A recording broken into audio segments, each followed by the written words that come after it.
Hello and welcome to TNA Top 10 Football Show, Week 4. We got a guest with us tonight, Andrew. We got Pondwater Dave on with us. And let's go ahead and unmute you, Andrew, so that you can. Are we battling each other with the mute button again? Is that what was I happening? think you did that. Yeah. All I was going to say is somebody told me that we have an Alabama fan in the house and they might have a big game later this week. Roll Tide. It's what I heard, Terry. It's what I heard. Are we going to talk about that one? Was that on the list this week? I don't remember. I made the list. I'm pretty sure I put it on there, but I don't know. Did I ignore it, though? I don't know. Sometimes I do. Yeah, that's the one thing, Dave. This could be a rib that I put it on the list, and Terry, because he's an Auburn fan, left it off the list. So that's where we get hashtag blame Terry. Well, look at my headline, War Eagle anyway. That's all I got to say. Well, Stephanie told me that, and I'm glad that we're not talking about Ole Miss because she wanted me to say hotty toddy, and I said that's not in my wheelhouse. There will be no Ole Miss. They're probably on the list. There will be no Roll Tide. I mean, there will be no hotty toddy from me. I mean, the best you're going to get out of me is fins up, because hotty toddy sounds. Well, we do have them in the preview of the Week 5 games, but we won't get to that quite yet. Why don't we talk about Week 4 and not the games yet, but we got some other stuff going on in college football. We talked about Pac-12 expansion. But I think it's more solid now. The Pac-12 has introduced 4 new teams from the Mountain West, and they're going after more. Yeah. Well, you can't be Pac-12 without 12, but you certainly can't be a conference when there's only 2 of you left, Washington State and Oregon State. And despite the fact Washington State is undefeated, so good, they won the Pac-12, congratulations. Who'd you beat? What's the matter? It doesn't. So they need to have as much as they can running forward, and that means picking up the Boise State or picking up the Nevada or picking up any of those available teams. I think Colorado State was mentioned. Is that right, Terry? Yeah, I think so. I know that there's been a little bit of response from the AAC, the American Conference. They went after some teams, I think from Conference USA, in anticipation that the Pac-12 was going to start coming for whatever teams they could get. So the American Conference might be saying, hold up, Pac-12, we're here and we want to be relevant again.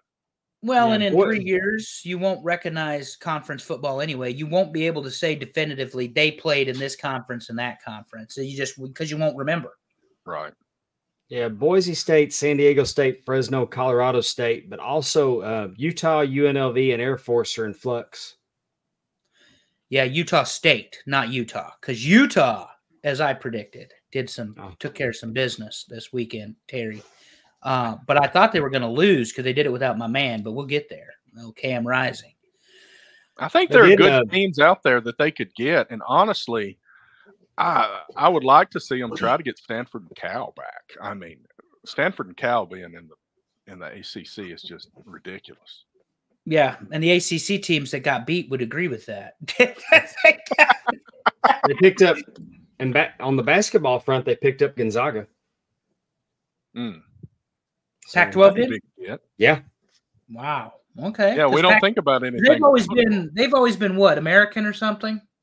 Gonzaga, something? I'm not sure where they came from, but they don't have football teams, so. Yeah, they don't. They're a basketball school. Well, we say that a lot. There's a ton of conferences in basketball. Yeah, they're a basketball school. Terry, tell us about Bo Wallace shitting on Hugh Freeze. Okay, so wow. So I will. We'll get into some of the reasons for this later, obviously, when we go over the game. But Hugh Freeze's response to losing another game with a lot of interceptions was similar to the Cal game, where he was saying, we got to find a guy. And Bo Wallace, I guess it brought back memories for him, and he just shit all over Hugh Freeze on Twitter and argued with Auburn fans and everything. And he's not impressed. He said, in his opinion, and I'm paraphrasing, he's out for Hugh Freeze's interests, and he doesn't care about the interests of the players at all. And that's what Bo Wallace said. Yeah, he said, while my body was breaking down. I mean, it was. Yeah. Because somebody had posted that Hugh Freeze blocked them on Twitter, and Bo said that he probably wouldn't notice it because and then he goes, that man, when I could barely walk, and he ran me into the ground and wasn't there for me. And I mean, he had nothing good to say about Hugh Freeze. Right. He's not the only one. Obviously, when the hire was made, a lot of people hated it. A lot of times though, and this happened at Alabama too. This is not Auburn's doing it, Alabama did it, but there's a lot of guys that have done some shady things in college football, and they'll get second chances or whatever. So that's a lot of us said, maybe this is Hugh Freeze's second chance. Some people combated that with it's more like his fifth or sixth chance. But there's still some people that just despise Hugh Freeze, and he's not helping himself with some of the things he says. Worse than that, and we'll get to it, the on play is not justifying his presence at all. The exact quote was, "I probably will be too. I won't notice though." That's in response to being blocked. He goes, "All that guy did was break my body in half, and I played every game getting a numbing shot just to get him his money. Then I graduate and can't do anything to benefit him, and he hasn't helped me one time. That's the truth." Yikes. Well, I'll say this as an Auburn fan before we move on. There's a lot of Auburn fans looking back at the firing of Gus Malzahn and looking at where we've been since then and saying, are we sure we should have done that? Particularly since Central Florida opens as the favorite later this week at 3-0, Terry. So and who are they playing? He's got his quarterback. Is it Florida? They're playing Colorado, aren't they? Or they're playing Colorado. That's right. Yeah. Colorado, excuse me. I was trying to do a segue there for you. I should have set that up better because old Coach Prime got the win in overtime against Baylor. So everybody settle down just a minute. This is not the Art Baylor Browse sure has Baylor. fallen from grace. This is not the Art Browse Baylor. Rapey allegations aside, this is not the Matt Rule Baylor that went 11-3. This is the Baylor that is and forever will be the doormat of the Big 12. This is more like the Kevin Steele Baylor. Yeah, this is the terrible Baylor. And the bad thing is Dave Aranda is a fantastic defensive coach. He is but wonderful. Defensive coaches don't always make good head coaches, as we've seen over and again. But with Baylor, it took a Hail Mary at the end. It took Travis Hunter with a strip fumble there at the 1-yard line in overtime, and they got it done. So their players showed up, and they played, and they win. And then the fans stormed the field like they had just beat, I don't know, Utah, USC, whoever, some big team, because they don't have any class in Boulder. And here's what I'm going to say about it, because I think it's Thug Bug University. I think they're thugging and bugging there in Colorado. They're not the fucking U of the 1980s, despite the fact they think they are. So like Hugh Freeze, Terry, you can forgive some of his personality flaws if he's winning football games. Right, but he's not. In Colorado, like Miami, the reason the criminals were tolerated in South Beach for so long is they won national championships. Right. They ain't doing that in Boulder. But what they are doing is alienating a fan base, a city, a community. I stick by my early prediction that Deion Sanders will not be in Colorado come the end of the year. He's talking about going to the playoff, Andrew. What are you talking about? Yeah, Nebraska has a better chance of making the playoffs. Shit. But why don't we get into the game? You hear them, Dave. They're talking. The babies are talking tonight. We have more than 3 people on the show. Well, people maybe. Anyway, whatever. Well, they're more than 3 boys. They're unattended and they're in there fussing and fighting and probably chewing up every damn thing and crapping everywhere. And Teppy will get home and I'll have to listen to that. It'll just be something. We should have had Dave on for the dog rankings. Yeah. I'd like to kick their asses out of the house. Uh-oh. Oh, Tennessee at Oklahoma. He wrote a check to Oklahoma. We don't talk about this one. Tennessee wins 25-15, and it wasn't that close. Sometimes it's boomer and sometimes it's bummer. Yeah. So 25-15. Tennessee won this game from the start. Yeah, They're good. I caught some of this, and one of the things that we had said, and we're not super geniuses. We are just very avid football fans. I had questioned the integrity of the offensive line, Terry. It's pretty clear when you have 36 attempts at rush, 1.1 yards, or 36 rushing yards, 1.1 a carry. They weren't getting it done against Tennessee's front. Right. And then you've got the interception and the 2 fumbles. You bench your starting quarterback. All of those things you don't want to do in the opening week of SEC football play at home. Right. So Oklahoma's got some stuff to figure out. They rightfully fell out of the top 10. Maybe they fell out of the top 10 in this poll. Tennessee beat a team with a pulse. Right. But they beat an overrated team that I said last week's highest rating should be 10. They controlled the line and put pressure on them. Right. Yeah. But they're not a better team than that in my mind, Dave. I don't know what you think. I don't think Oklahoma is better than 10 in any poll and will not be by the end of the season.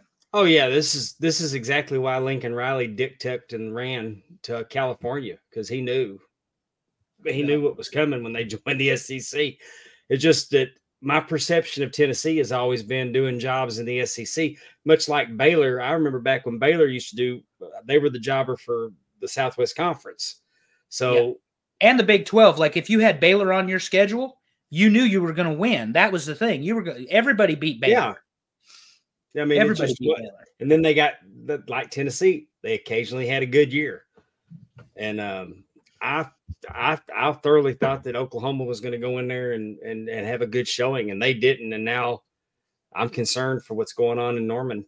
But, luckily they got at Auburn this week, so that'll help. Yeah, well, we say that, but coming up in a few weeks, they're going to play the Texas OU game, and they could go in and upset Texas.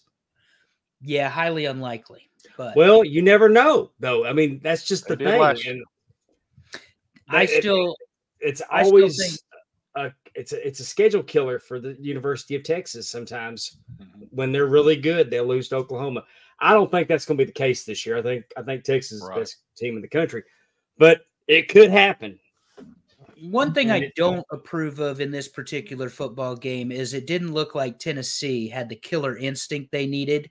They settled for field goals too often. You can't settle for field goals in real SEC play. We knew Oklahoma getting introduced to the SEC was going to be ugly for them. And I think that Heifel has a great offense. I think he's got a better than expected defense. Terry and I said that maybe their ceiling early on in the preseason was 9 wins, but that was because of their schedule. I mean, they have Georgia and Alabama on this schedule. Tennessee does. It's crowded at the top of the SEC, but it's going to be very crowded at the top. I think Heifel's got a great team. I think he's got the 9 to 10 win possibility. But I think they've got to finish. You can't fumble the ball twice against good teams, and you can't leave points on the field. And that's going to be a theme tonight. Terry, what's our next football game? Our next game, I went with USC and Michigan, and this game, it went back and forth. Michigan was up early. USC stormed back, and Michigan squeaked it out at the end there. I picked USC to win in the Big House because Michigan looked so awful last week against Arkansas State, and then got rolled by Texas. Completely surprised. But look at that. 12 attempts to pass by Michigan is all. Yeah. They did that a couple of times last year. 52, though, by SC. Right. You talk about a difference. Yeah, 52, but they didn't even get 300 yards passing. Yeah. What was that, Dave? Look at the rushing yards. I mean, so the rushing for SC was negative into the first half. At the end of the first half, they had negative 14 yards or something. And I mean, Michigan, you talk about line of scrimmage. They were just controlling the clock, controlling the ball, controlling the line of scrimmage. They were doing old Michigan football that became more, prototypical of what you've seen under Harbaugh. But you can't pass the ball 7 times and complete 7 and get 32 yards. That's not going to work any more than you pass it 52 times and get 283 yards. That doesn't work either. So SC is not going to be able to stand back there against the best defenses in the country, be that the Oregons or the Ohio States, hell, the Nebraskas when they play them, Illinois. They're not going to be able to stand back there and throw 52 times because they're going to kill that quarterback if they do that. So this was their first game, and they're hosting their first game in the Big Ten in the Coliseum this week. Yeah, so somebody's going to stop that run. I think Michigan, they go to play defense, control the line of scrimmage, run the football, which we like. Yep. But there's plenty of teams in the Big Ten and elsewhere that are going to stop that from happening. USC. Well, and the problem is SC can't run the ball, and their defense is much, much, much improved, but is still not a top-tier defense. If they can't run the ball in November in Big Ten country, they're going to have issues. Yeah. Let's move on to the third. I'm just thrilled that Lincoln Riley got a loss. And with that, let's move to the third game. We got Speaking North Carolina of State at Clemson, and Dabo. You want to know he is criticized constantly about not buying in to the transfer portal, but he's making it happen. They ain't going away. This might be the best football team in the ACC. And, I think it is. I mean, Miami's right there. I think that's top two. I always forget Miami, damn it. I try to forget Miami, but always. 45-7 going into halftime in Clemson. The Wolfies always play Clemson tough. They did not Saturday. And those 21 points NC State got in was against the second-team defense and even the third-team defense. There in Clemson. So none of that is impressive to me. What is impressive is that Clemson took that big-ass whooping from Georgia. They've come back and they beat App State, a very good App State football team, but they handed it to them. They handed it, obviously, to Wolfpack here. And any doubt about the offense and the status of the offense at Clemson probably gets wiped away when you put 523 total yards, 59 points, and let's face it, guys, we know they took the foot off the gas pedal when they were up 45-0. They did that in three quarters. Yeah. So, Dave, do you have any thoughts on Clemson? I think that everybody was getting down on Dabo. Which I thought was kind of, they weren't showing him any respect. I mean, year in and year out, he puts a pretty good team out on the field, and I mean, this week, I don't know how good of an opponent North Carolina State was. We're beginning to wonder because when we previewed the show, we thought North Carolina State was going to be one of those dangerous teams because you overlook them. Right. But they had trouble with Western Carolina. They got smoked by Tennessee. They got smoked by Clemson. The defense seems to be the big problem. But you turn the ball over 3 times, you're not going to win a football game anyway. Now that's 3. fact. That's nothing. And they scored 35 points on them, so they're not horrible. I mean, right. I mean, most of your games that you're supposed to win and you score 59 points, you don't normally give up more than, no more than 10. So, yeah, I think it was fairly lopsided, but I see your point. They obviously moved the ball. They scored on them. I hope Dabo was getting his second teamers in because, quite frankly, after it was 45-7, I quit paying attention to this football game, especially down there in Death Valley. They're not going to give they're not going to blow that lead. I don't think he's a threat in the playoffs. I would agree with that. Clemson's not. Right. They're not. If they make the playoffs, you can look at they're that loss they had and know that they're not quite at that level. Yeah. But as far as the ACC goes, I think there's 2 teams and everybody else. Yeah. And I forget about Miami too, and I think Miami's real for real this year. Yeah. Yeah, they got punched in the mouth on Saturday night, but then they just come back roaring. Yeah. Let's go to the next game. We got Florida and Mississippi State for the battle. Worst teams of the SEC. We went. Okay, I will admit this. Okay, we're going to talk about this a little bit. We talked about this being the battle to not be the worst team in the SEC, but I'm not convinced. I think there's a couple of teams that still have a say there, but Florida just put it on them. I mean, well, you say that, but the offense is pretty even. Florida just converted the points. That's true. And they both just had one fumble, wasn't a bunch of turnovers. But the second quarter, I mean, I did not watch this game, but yeah. Yeah. Yeah, I mean, almost 1,000 yards between the two teams. And, this is another, what, 60, 73 points?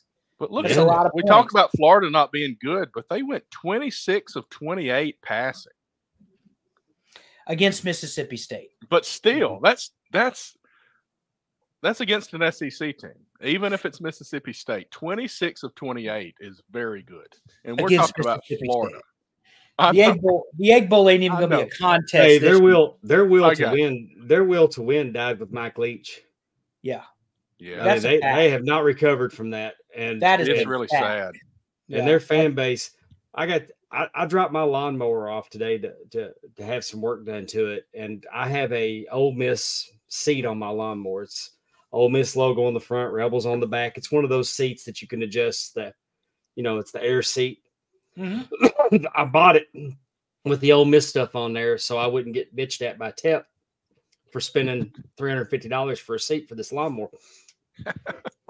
It was just, putting Ole Miss on there was a small price to pay, because then I could present it like I did this for you.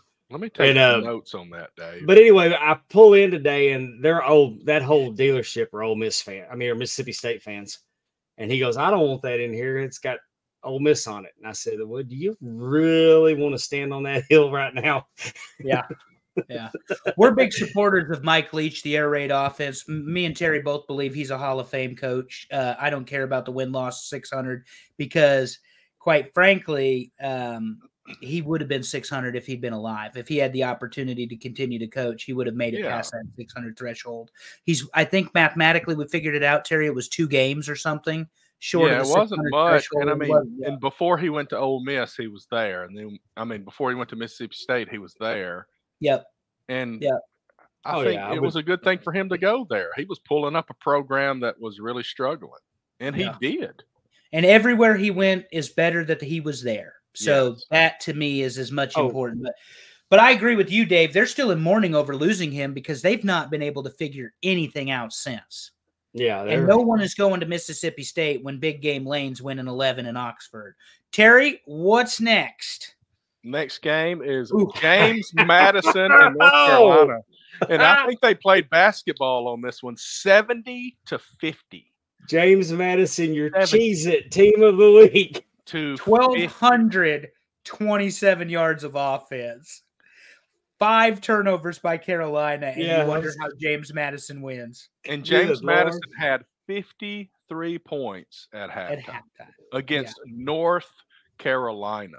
A team that I picked to finish in the ACC championship game because of their schedule, thinking that James Madison would play them hard. But who the hell expected a 120-point total score? Nobody. That's who. Nobody handicapped this one right. Even our boys, Dave and Tim. Sloppy football. I would have predicted. I probably would have predicted this game the other way. I probably made 50-20. Yeah. I would have never picked James Madison to win this game. Well, and we know Mac Brown has won a national championship, but he had this guy named Vince Young there. That helps. And that helps. Yeah.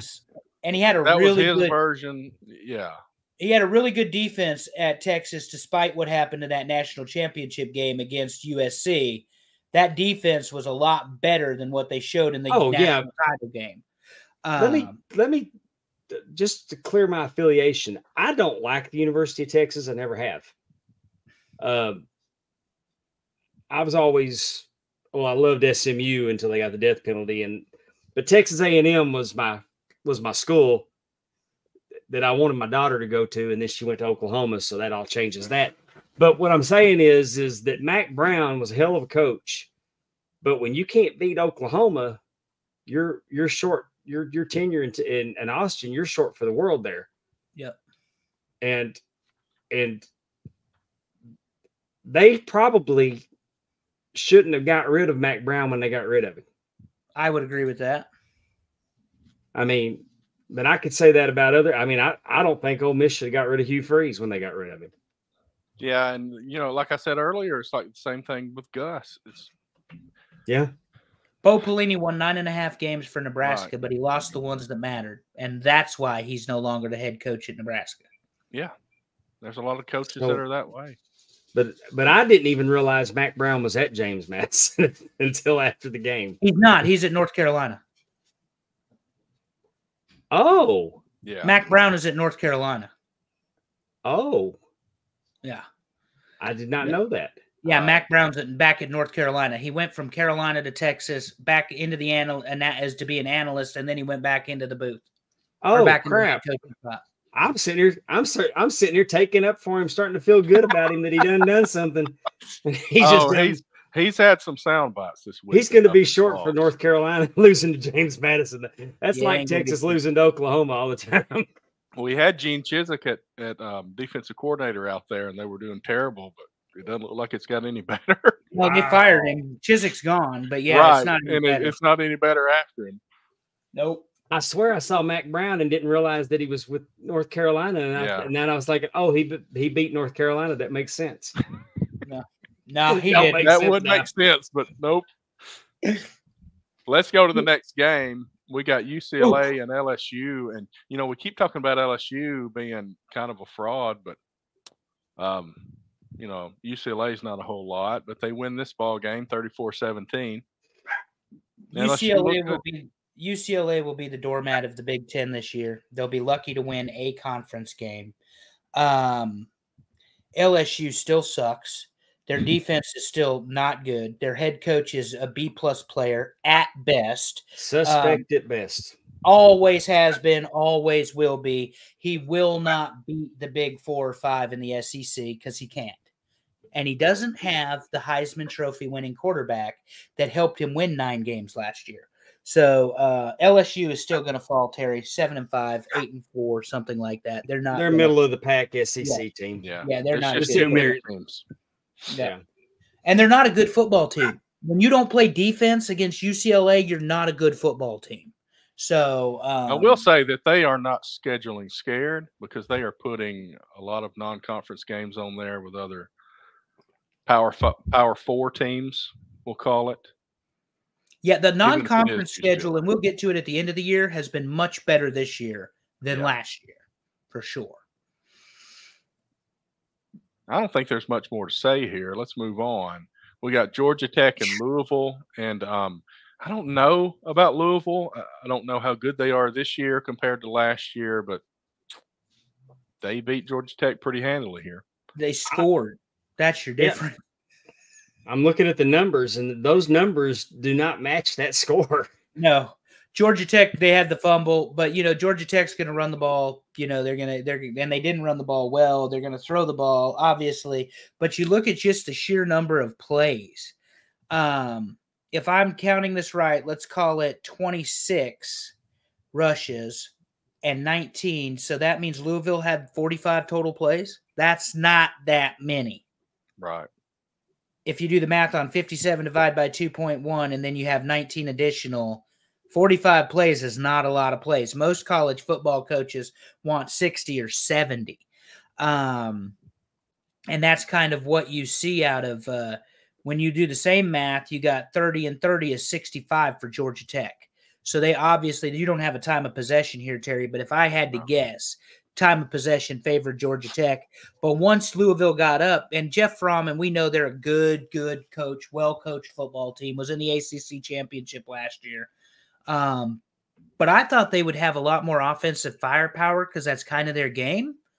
But they got the stops when they needed them, and they won the game. And I picked Georgia Tech to win this one, if I'm not mistaken, because I didn't know enough about Louisville. Well, you learned something about Louisville today. They beat a physical football team. Yeah, Georgia Tech's been kind of a question mark this year. They look good. They beat Florida State, but then they haven't looked great the rest of the year so far. Yeah, did they shoot their wad, playing Georgia Tech or playing Florida State? They play good in Ireland. I'll just say that. Dave will move on. This one. Vanderbilt almost pulled it off in Columbia, Missouri. Yeah. But they vandied it and lost in overtime 30-27. And it's not like Missouri wasn't trying to give it to them. Right.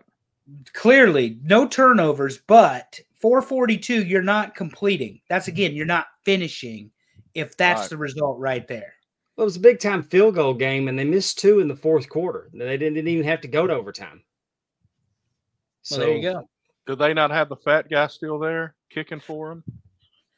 They got a new guy in there that can't. They kick must the ball? because he didn't miss too often.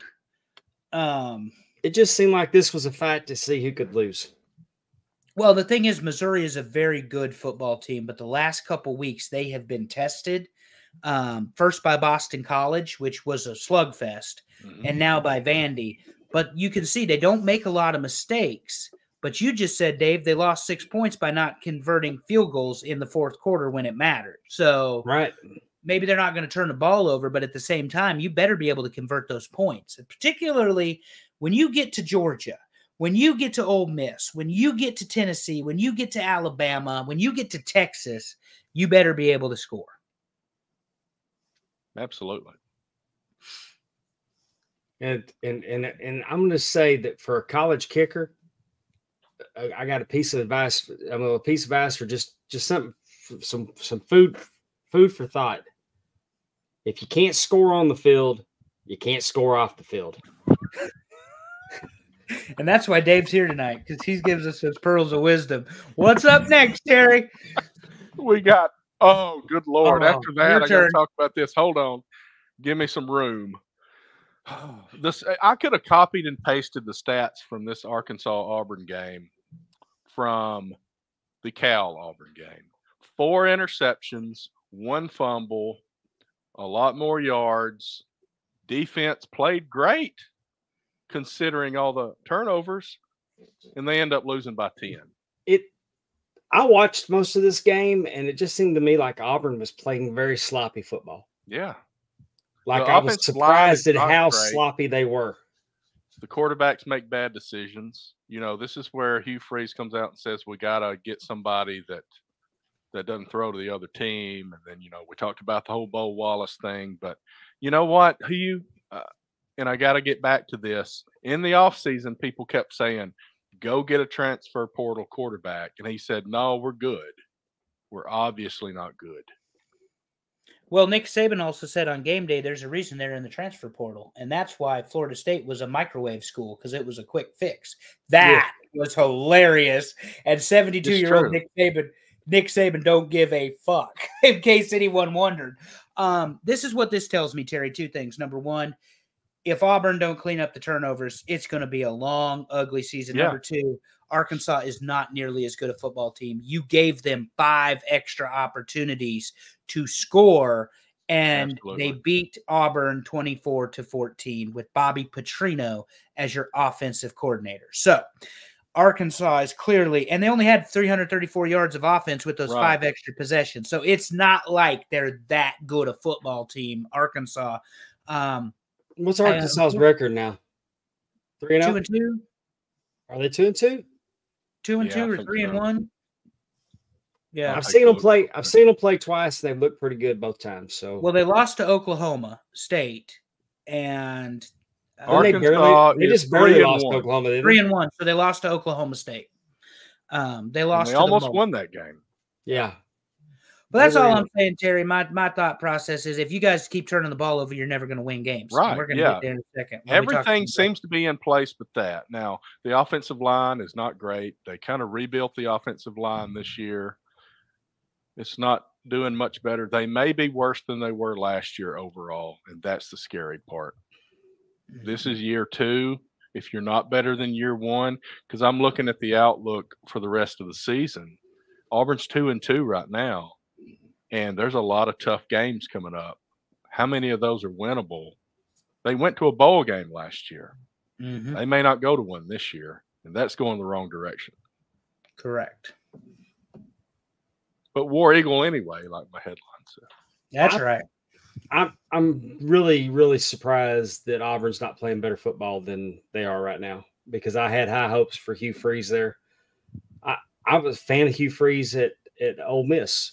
Yeah. I mean, what I liked about him is he wasn't scared of Nick Saban. And I just thought he would be better. And maybe I was expecting results quicker, but hopefully they'll stay the course and give him a chance, because I do think he's a very, very good coach. I think this quarterback situation could possibly be seen as a mulligan. And don't just fire a guy because it's a pretty big mistake here, obviously. But And give there's it a got to couple be a more years and quarterback see what happens. there's got to be a quarterback that's riding the bench somewhere that wants to get in the portal. A good quarterback. I know. Auburn's been good with transfer quarterbacks. 2010, 2013, both transfer quarterbacks. 1-1. We'll see what happens next year. Can we do transfer portal midseason? Had we started that yet? We might want to take those. No, sir. Let's move on to the next game and quit talking about this one. Oof. I'll let you take this one, Andrew. Your turn. Yeah, my turn to take our licks. Nebraska, consecutive sellout number 400. The fan base deserved this victory. The players did not give it to them. So the interception Dylan Raiola threw, once again, in the end zone, taken away from him, the receiver, on the way to the ground.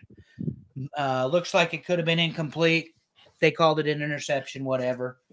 4 15-yard penalties after plays were over on Nebraska. They looked gassed and they looked tired in the fourth quarter, and Illinois had their way with them in the fifth in the overtime.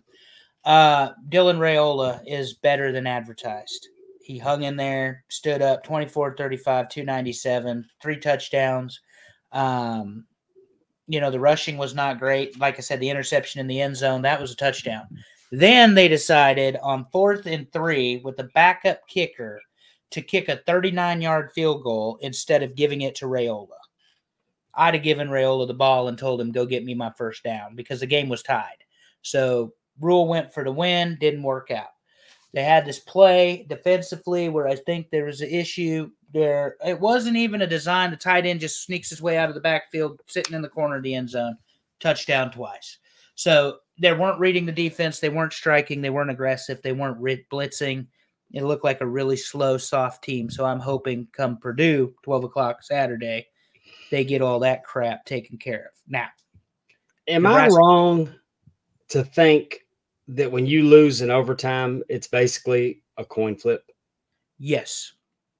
I am wrong to think that way? Nebraska was better in every category of this game from a player standpoint, except for the defensive backs. Yeah, I don't think overtime losses should hurt you as bad as losing in regulation. Well, they dropped them out of the top 25, and beating Nebraska put Illinois at number 17, believe it or not. I get it. I'm just saying that we did used to have ties. Yeah. Because the way that the overtimes are done, then it's just luck of the draw. Do you know why, Dave, Tom Osborne doesn't have 4 national championships to his name and lost the one in 1984 for the 83 season? Why is it? Because instead of going for the tie and kicking the extra point, he went for 2 and lost to Miami 31-30. And that's where the saying "real men go for 2" came from, because he had the scoring explosion back then with two of the finalists for the Heisman were in his backfield. In Turner Gill and Mike Rozier. So doing my research, there's a couple of stats. I think it's very impressive that they've been sold out since 1962. Mm-hmm. That's impressive. But it also says they've dropped 25 straight games to top 25 teams since 2016. Last one they won was Oregon. They are 8-31 in 1-score games since 2016. 8-31. It feels like that when you're that close, that if you just need one thing to go right, and then maybe it'll roll for them. Well, there was speculation from the Nebraska fan base, because Terry and I have had this conversation, that you're going to have to win games. Dylan Raiola is not going to stick around. The reason tonight's headline is Raiola legacy continues is his brother has committed to the University of Nebraska in the 2026 recruiting class already. And he is as much of an arm and a quarterback as his brother is already. So we're moving on to Purdue, 12 o'clock, Peacock, because everybody loves the Peacock. Get your subscription, $5.99. You can get the commercials. Did I see where Ohio State's also playing on the Peacock this week? They are. They're playing Michigan State on the Peacock. Seems like the Gamecocks are missing an opportunity, not being on Peacock exclusively. Yes. Well, it's Big Ten. That's why. But Terry, we have a top 10 this week or what? We do have a top 10. Here's your week 4 top 10. Thanks everybody for voting, everybody that did vote. And please, anybody that's listening that hasn't voted, we put these polls out every week. We would love for you to get involved. The more people, the more correct I think we could be. But let's start with number 10. And we got a new number 10 this week in Penn State. 3-0 out of the Big Ten. The biggest win they have so far was at West Virginia to start the year, but they will be playing Illinois this week, so that'll be a test. Yeah, Penn State, Illinois. If you guys remember the game, Penn State, Illinois went into, was it 7 overtimes the one year? Good. That's this game. Now, this is going to be at Happy Valley. This is going to be a big time game. Penn State's going to have an opportunity to show who they are. What I'm interested in to see is if Illinois is really as good as they showed they were against Nebraska. They controlled the line of scrimmage. They ran the ball. They successfully ran play action. We'll see what they do against the top 10 defense that Penn State has. And we'll go from there. And Bober's got some commentary on Penn State in the chat here. So let's move on to number 9. We got Missouri. The Tigers are back. After this close call with Vanderbilt at home. Well, they had some help. We used to say, lost, Yeah, we talked about the voters not putting Missouri high enough in the past few weeks, but that close game with Vandy at home, I don't know. Vandy at home and Boston College. Now, Boston College, I think, is a better football team than Vandy. Yeah. Because Vandy's never a good football team. If it weren't for that Georgia State loss for Vandy, I might not say that. But it's not looking good. But now they got a bye week. Missouri's got a bye week this week. But they go to Texas A&M. And for some stupid reason, they're headed to UMass the next week. So, yeah, the SEC's got that stupid schedule. They need to get rid of all that bullshit right in the middle of the season. Get it up front and be done with it. That's what I like about Lane's schedule. Dave, a thought on Missouri at number 9? I think it's high for Missouri. Yeah. But I mean, looking at their schedule, they could win 3 of the next 4.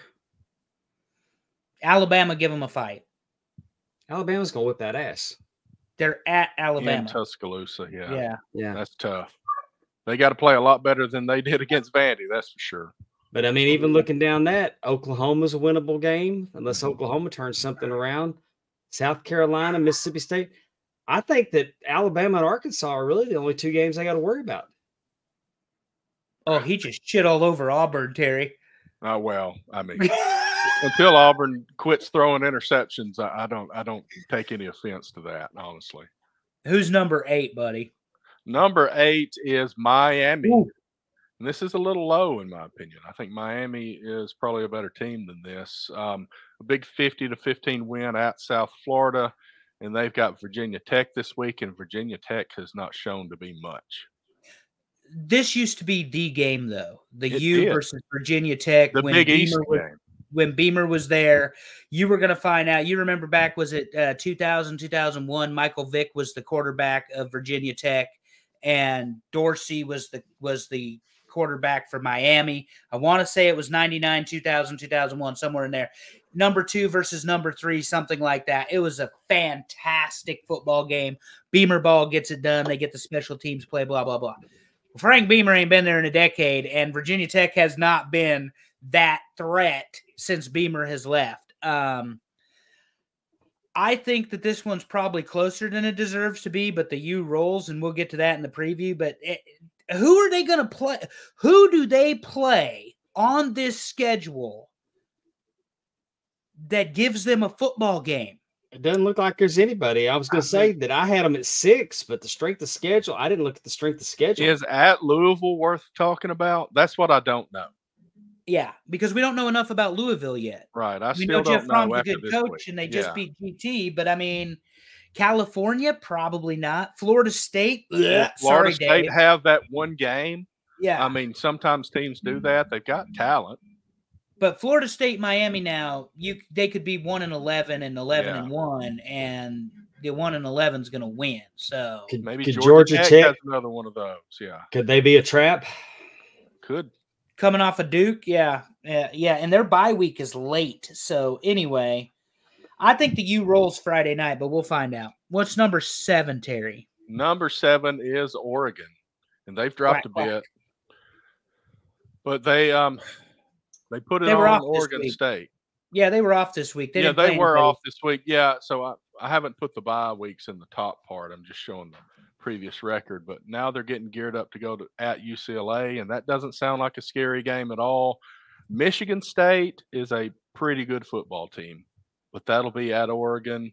Then they got Ohio State on October 12th, and that'll be really where we see what Oregon has. Yep. They play at Michigan later, at Wisconsin, even though Alabama went in there and ran over them. At Wisconsin's not simple. So they've got a couple of chances to have close games here. I'm still high on Oregon, that defense. They figured out the rushing game. Here's how you keep your quarterback from getting sacked. You run the ball.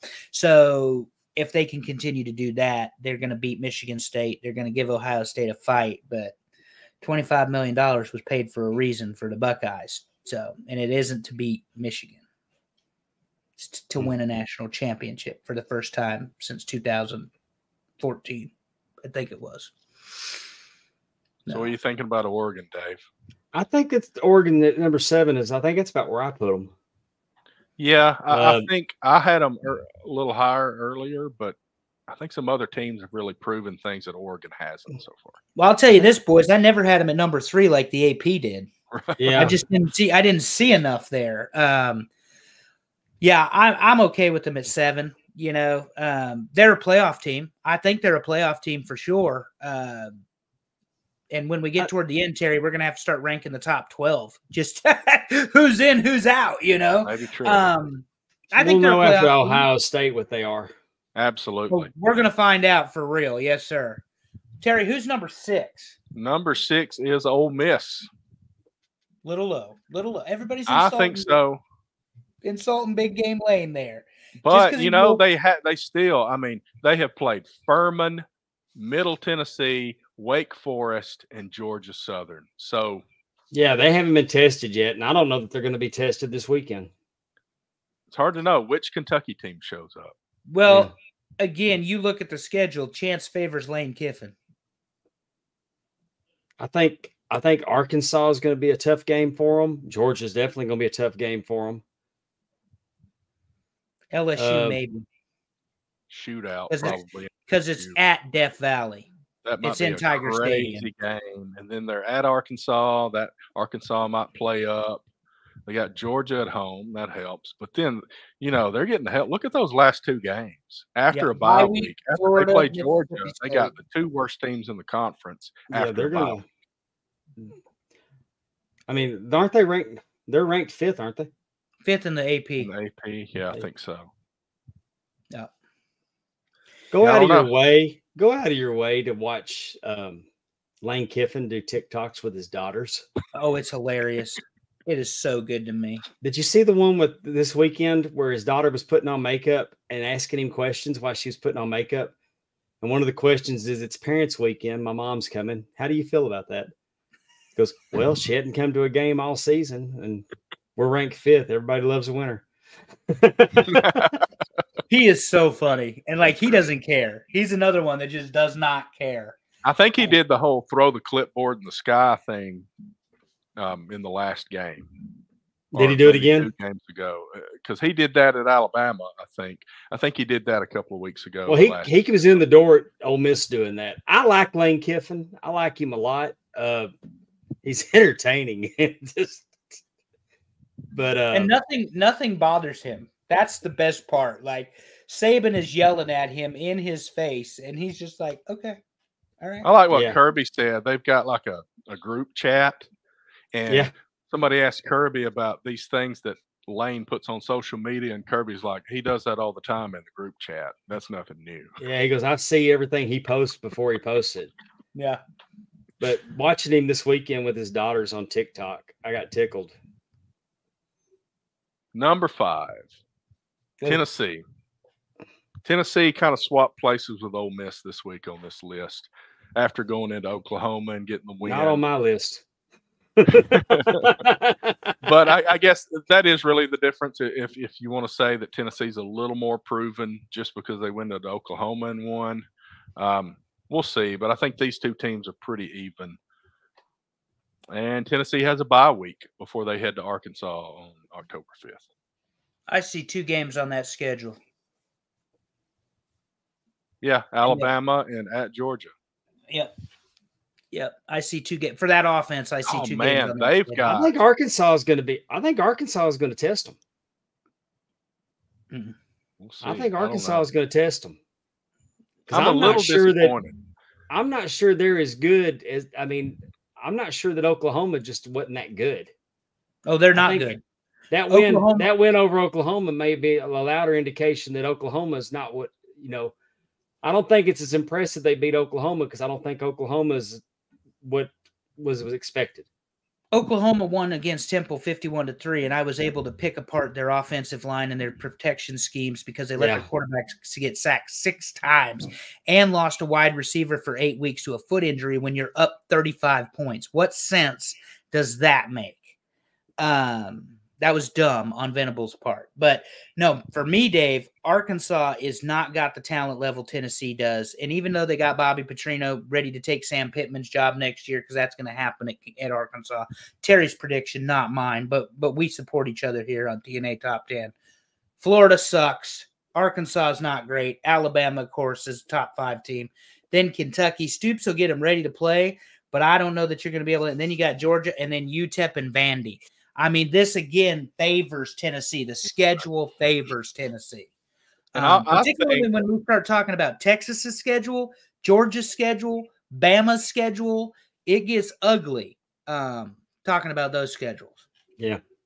And I think Heupel might turn it off a little bit in some of these games. We secure the win, don't go full throttle the rest of the way. I don't know. We may not have seen the best game from Tennessee yet. Manage your resources, manage your playing time. Who's number 4, Terry? Number 4 is Ohio State. What? They fell to 4? Oh, my.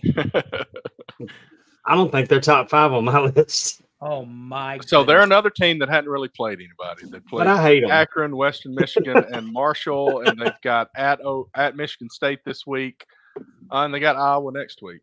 And at Oregon. So the next few weeks, it's going to get a lot tougher. We'll find out a lot about Ohio State. Well, we talked about this last week. I called this the teeth of Ohio State's schedule because you draw Michigan State in Ann Arbor, or not Ann Arbor, excuse me, in East Lansing. You got Iowa in Iowa City. Or you've got Iowa, in Columbus. You've got Oregon in Eugene. You get Nebraska coming to town after your bye. And then you're at Penn State, and you both know that'll be a whiteout game, national television. And then you end up with Purdue, Northwestern, Indiana, Michigan. To me, that's the teeth of the schedule. Yes, it includes Nebraska. Yes, I'm biased. But if Nebraska can fix those few things, they can test Ohio State. They won't beat them. I'm not going to come on this show and say Nebraska will beat them. But Iowa will always have a puncher's chance if they can grind out the defense. Oregon can score, and we know Penn State's very capable both ways on the football. So Michigan State here, you said trap game earlier, Dave. This is the trap game for Ohio State because Michigan State is not supposed to be as good as they are, and they're undefeated. They got Jonathan Smith as their head coach. He came out of Oregon State. But Michigan State hates Ohio State almost as much as we do. So the Spartans might have a fighting chance, or Ohio State drums them 60-3 or some shit. I don't know. So we'll see. All right. Why don't we hit number 3, and that is Alabama. Roll Tide. Roll Tide. So they went into Wisconsin before the bye week and won 42-10. And they've got Georgia coming up, and both teams are coming off a bye week, and we're going to learn a lot about both of these teams this week. Yeah, we'll get to the preview, but currently Georgia 1.5-point favorite in Tuscaloosa. So I'm concerned. I am concerned. I mean, I'm going to tell you, roll Tide, but hold the thought till we get to the preview because I have some analytics things I've done on the football. and I want your thoughts on them. Terry, number 2 had better not be Texas. It is Georgia. So a big win against Clemson. So I mean that's a big game for the resume here when you start comparing the teams at the top. 34-3. Especially after Clemson decided to start playing football and has just rolled. Yeah. And people are really going to point at that 13-12 win at Kentucky before the bye week. But, Georgia kind of did that last year, similar kind of thing. I think they're geared up and ready to go into Tuscaloosa here. So we'll see what happens. Yeah. So Georgia has won 40 whatever consecutive regular season games. The 2 losses they've taken in the last 3 seasons have been to Alabama in the SEC championship. This time they get them in the regular season, so that's going to matter. And they get them early. You're talking game 4 for both teams. This is early. So we're going to see, and we'll preview that in a minute. Let's talk about Arch Manning and number 1, Texas, Terry. Because let's face it, Absolutely. he got it done again. He threw 2 picks against Louisiana Monroe, but contrary to what that defensive coordinator said, the Horns had no problem with Louisiana Monroe. And Texas has got Mississippi State and then an actual bye week. And then they got the big game against Oklahoma, which, like we said, doesn't matter what the teams are, that game's going to be tough for both teams. Traditionally, I mean, you can't. I mean, Texas should kill Oklahoma this year, right? But traditionally, that game is not that way. When the teams are good, the bad. I mean, it goes both ways, and I feel confident in saying, as an Oklahoma fan, that Texas is going to steamroll them this year because I think Texas is the best team in college football this year. I think Sark is on a mission. And he's got the talent. I mean, yes, we talked about it last week, Terry. He lost his 2 starting running backs in the preseason before a snap was ever played. And that team ran roughshod all over Michigan.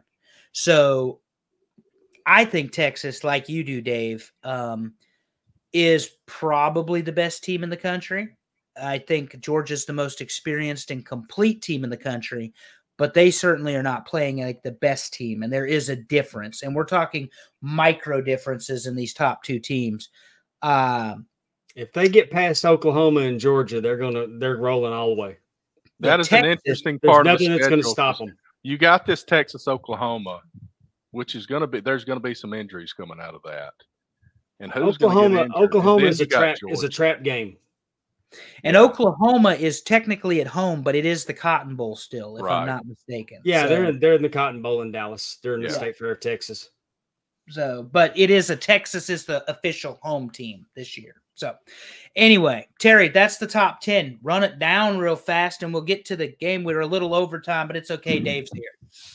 All right. So, Penn State finds their way into the top 10 at number 10. We got Missouri at number 9, Miami at number 8, Oregon at 7. Ole Miss at 6, Tennessee at 5, Ohio State at 4, Alabama at 3, Georgia at 2, and the Texas Longhorns sit at the top again.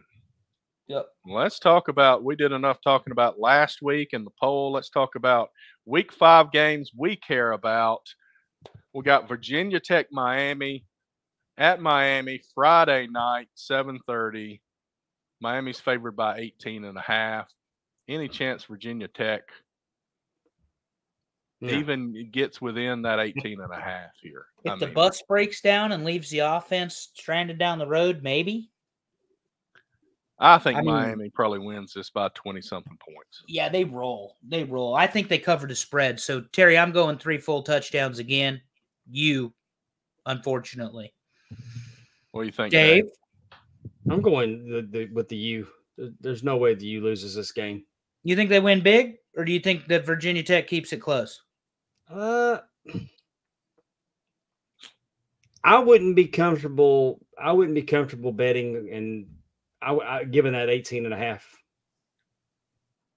I think Virginia Tech will cover. Okay. I think I got 24. I don't know why I think that way, but I do. I think I got 24. I don't think much of Virginia Tech this year, but we'll see what happens. Well, and the U needs an opening statement game for ACC football. So just like Clemson did last week, Terry, when I said I think Dabo sees Florida State on the ropes and he's going to take advantage of that and make a statement against the Wolfpack, which he did. I think that you get that from Mario Cristobal. The U has got to make a statement against Virginia Tech. And why not? It's an old rival, and a great Big East rivalry. All right, let's move to Kentucky at Ole Miss Saturday at noon. Ole Miss favored by 17.5. I'll go first here. I don't know. Something tells me Kentucky's going to show up. I know that their record isn't great this year, but I think we're going to have fewer points, even though it's in Oxford. Ole Miss hasn't played against hardly anybody this year. I think Ole Miss by 10. Dave? I agree. I don't think that Kentucky's going to be a pushover. I don't think that Ole Miss is going to steamroll them, but I think Ole Miss is going to win. But I think Kentucky will cover the 17.5. Jackson Dart does not get enough talked about as the quarterback of Ole Miss Rebels. And the reason for that is because he's playing in a league with people that are named Jalen Milroe, Quinn Ewers, Carson Beck, a very quarterback-heavy league. Ole Miss balls Saturday at home. Give me the Rebels by 35. The Rebels by 35 by Andrew. That is a bold prediction. I'm doubling the spread. Would you be willing to say hotty toddy for my wife? Hotty toddy. Let's go Big Game Lane. Pins up is as good as you're going to get from me. Oh, okay. Let's move on to the next one. Also Saturday at noon, we've got Oklahoma State visiting Kansas State, and Kansas State's favored by 5.5. They laid an egg this week, Terry. Who did? Kansas State? Yeah, the man got beat at home too, though. We didn't cover that, but Utah without Cam Rising. And guys, this is something seriously I don't know. Ollie Gordon, midway through the third quarter, your best running back allegedly in the country, had 9 carries. 9. What was Mike Gundy doing? Only letting Ollie Gordon carry, because I was at the gym, so I got the game on, watching and working out on the elliptical. But why was Ollie Gordon confined to so little carries in that game? That's what I want to know. Now, this one's at Kansas State. Manhattan is the black hole of the Big 12. Like, nothing else exists out of Manhattan, Kansas, except K-State football. But I think Oklahoma State gets it done. I'll take the Cowboys by a field goal in Manhattan. All right, Dave, you want to go next? Yeah, I was going to say the OSU by a touchdown, what I was going with. I'm going to go beyond that. I'll say OSU by 10, even though Kansas State's favored by 5.5. I think the mullet is going to get fired up after he fixes the AC and the soda machine at the press conference this week, I think he's going to get fired up, and they're going to run the ball down Kansas State's throats and win by 10. And let's not forget, it's the 17th anniversary of when he declared that he was a man, Terry. So he's a man. He's 40. Now he's 57. We figured out how old Mike Gundy is without Wikipedia. Up next, Nebraska at Purdue, the road game after 4 games. Somehow they had 4 games at home in a row, which is weird. I don't know. But I've seen several other teams have a similar schedule, so I don't know what they're doing. Nebraska's favored by 9.5. Give me the Huskers by 3 touchdowns. Rayola's coming with the mission. The defense is going to ball. Purdue doesn't have a lot of playmakers. I get that it's 12 o'clock and it's at Purdue, but Nebraska is going to have their shit together because I promise they got their asses kicked at today's practice and yesterday's practice. And Rayola has been excellent. He's going to be superb Saturday afternoon. All right, Dave, we'll let you go next. I'm going to go Nebraska. I think Nebraska by 2 touchdowns. That's what I was going to do. Nebraska by 14. Y'all weak. Now they're going to get fired. They're going to get fired up after that loss. No, they're coming to whoop that ass is what they're doing. Because I promise you, they ran a bunch of stadium stairs yesterday and today, so it ain't going to be pretty. All right. Speaking of not pretty, can Wisconsin keep it ugly, Dave? Wisconsin, SC. SC is favored by 14, sir. This is in the Coliseum. Man, I feel dirty if I pick SC. Somebody told me he hated Lincoln Riley, Terry, and I remember. I think he told you like 7 or 8 times during this show. But I remembered it from before because who put these games together? Oh, that was me. When we're not recording, when we're not recording, I'll tell you. I will draw you a picture of how bad I hate Lincoln Riley.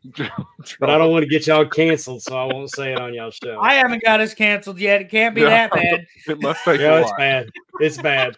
I know where the line is, but I mean, I will say fuck him then, now, and forever, and go Wisconsin. They'll cover.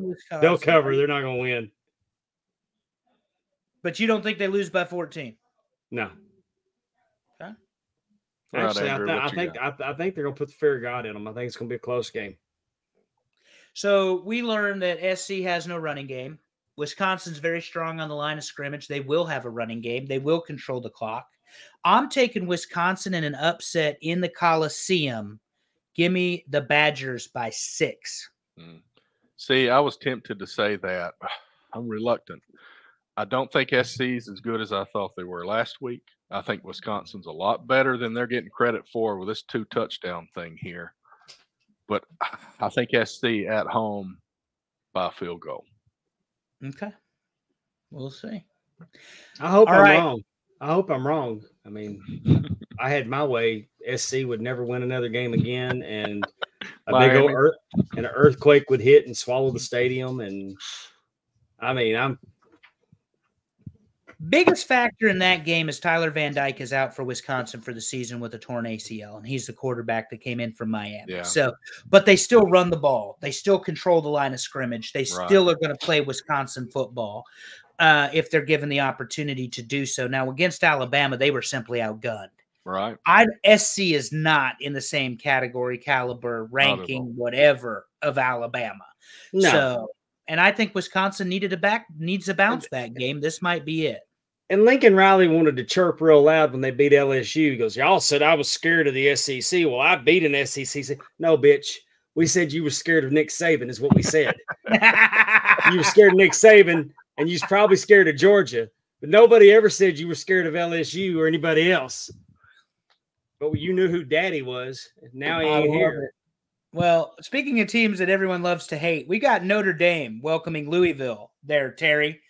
It's a 5.5 point favored for Notre Dame. Now, remember, they rolled the last couple weeks after losing to Northern Illinois. Louisville is undefeated. Jeff Fromm is the head coach.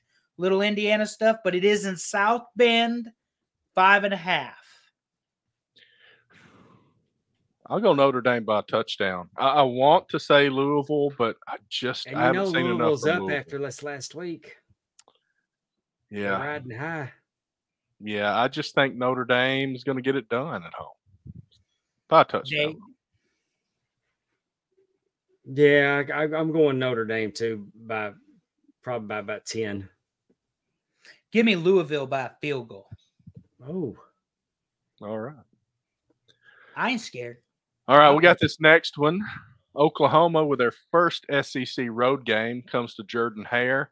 Obviously, we've talked a lot about Auburn. They can be very good if they just hold on to the dang football. Oklahoma's favored by 2.5 on the road. I cannot pick against Auburn. It's against my nature. I will say Auburn by a field goal. Yeah, in a really low-scoring game.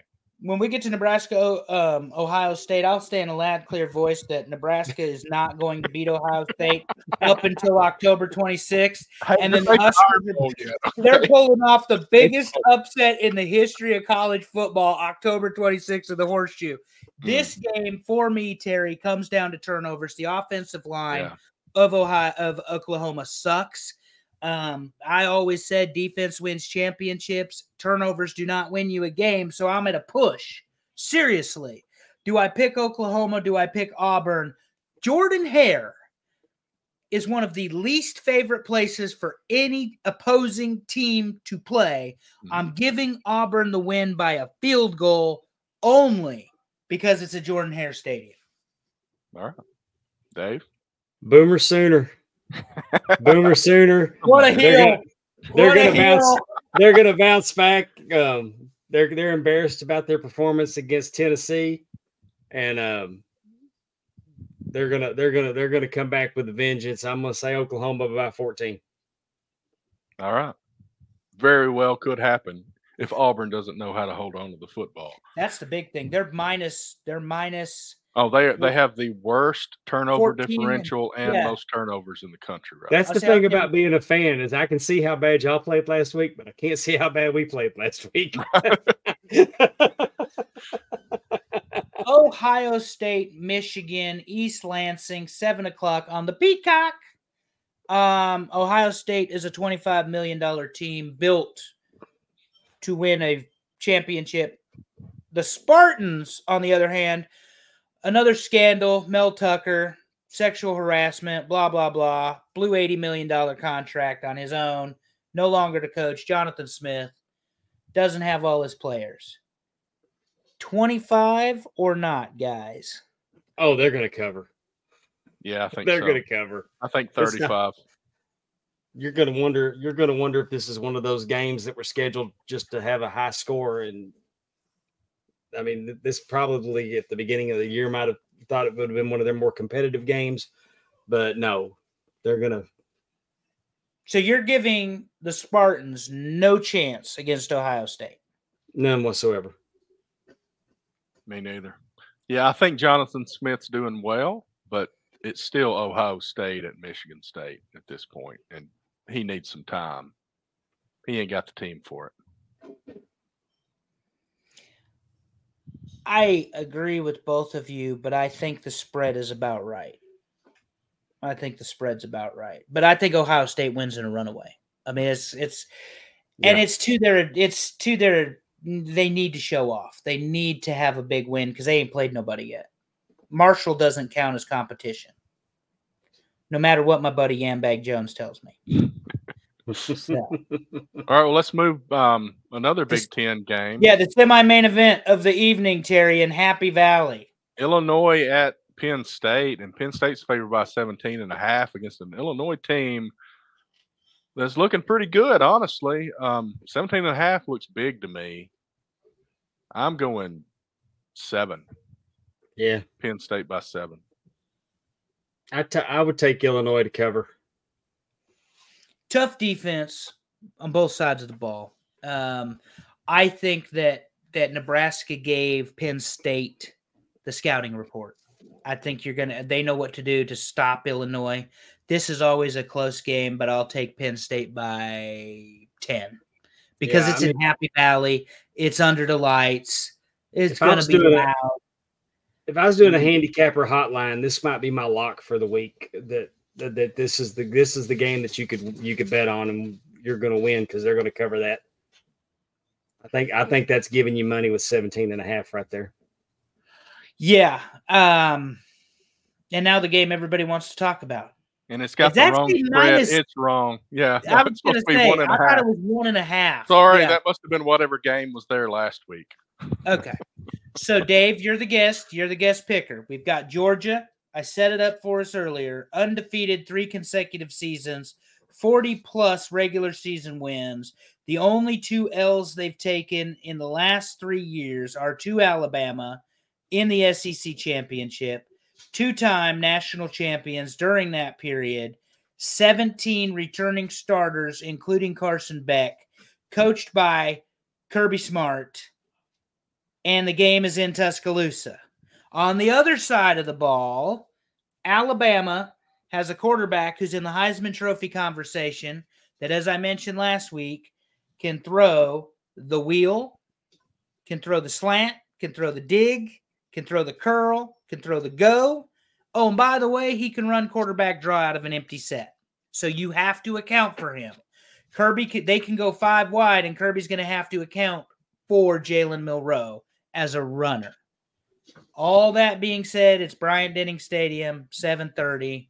Game day will be there officially. Your thoughts on Alabama, Georgia? Gonna be a tight game. Roll Tide. It will be decided on the last play of the game. But you're taking the Tide. I'm taking the Tide, but it will come down to the wire. They'll either score a touchdown or kick a field goal as time expires, but it's going to come down to the wire. It's going to be a dogfight, and I'm going. It's a homer pick. Roll Tide. I'll go ahead and go next. I think Alabama by 4, and Georgia will have the ball, needing to score a touchdown, and will run out of time. All right. So you're going to make me be heel today. Go Dogs. And I have been a Roll Tide guy for a long time, Terry, but Nick Saban is no longer the head coach at the University of Alabama, and that matters. That matters in this particular situation. The greatest disciple he ever had is Kirby Smart. And Kirby's going to have them motivated after that piss-poor performance against Kentucky. Wisconsin, in losing 42-10, exposed some of Alabama's weaknesses defensively. So while Jalen Milroe can run out of an empty set and he can play 5 wide and they can play trips and they can play all of the different offensive configurations, Georgia is a more physical football team that will control the line of scrimmage. I agree with you both, though. This is a 1-score game. I'm taking Georgia by 7. And I also would agree with Dave. This could come down, or you, to come down to the last possession. Yeah. Carson Beck proves he is a dealer, and he will get it done as a game manager for Georgia. This will be the game that if Alabama wins this game, I will feel better about our head coach. Because my apprehension doesn't have anything to do with what's going on the field. Nick Saban's gone. And I'm trying to give new coach benefit of the doubt. I need him to show me something this week. And if he throw his 10-pounder on the table and show Kirby how big a boy he is, then I'm going to feel real good going forward. But I mean, when I tell you Roll Tide Alabama, I'm 100% picking as a fan. I'm not going to pick against my team. And Nick Saban's not there anymore, so I'm going to pick Georgia. And this is my point, Dave. I agree with what you said. Terry and I have had this conversation before. Nick Saban in every game was worth a touchdown by standing on the sideline. Yes, sir. Just his presence put Alabama up 7-0 before the snap ever happened. And he lost games. He lost 29 of them as the head coach. I'm hoping since they're playing on Nick Saban field that it's worth 3 points. But my point is that there are those coaches that have that intimidation factor. Urban Meyer had it. When you had Urban Meyer in Florida and it was him and Tebow and all the criminals, I mean, you went into Gainesville, you went into the swamp, you weren't going to win a football game in the swamp. Not during those years you weren't.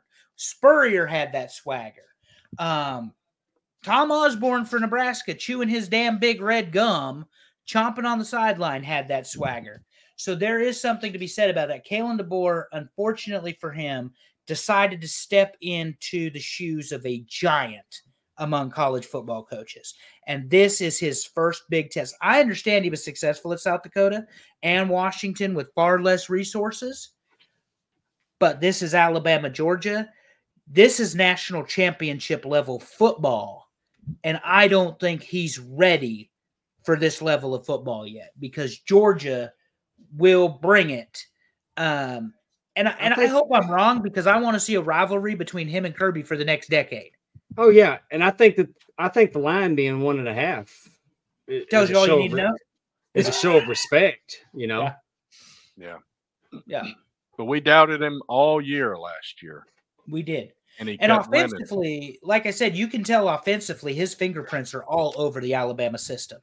I mean, they're like I said, they're going 5 wide empty set. They're playing trips, strong side, weak side. They're trying to do a little bit more running. They're doing quarterback draw. And if you've got Jalen Milroe as big and strong and fast as he is, you put quarterback draw into because the way they're going to slow down that Georgia front, that's what they're going to have to do, is they're going to have to be creative. That's where DeBoer has the edge. The problem is you got 17 starters returning for Georgia, including the trigger man.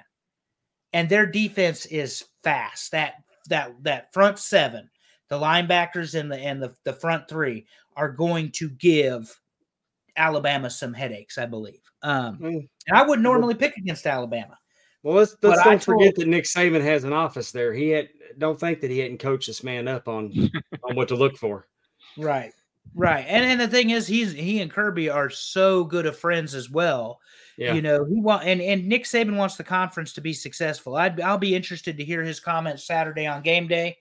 But man, I'm excited because this is the first big football game of the year. I would say big and I mean, there've been good ones. Don't get me wrong. Texas, but Michigan, but Michigan did drop down a little bit, so it's not quite at this level.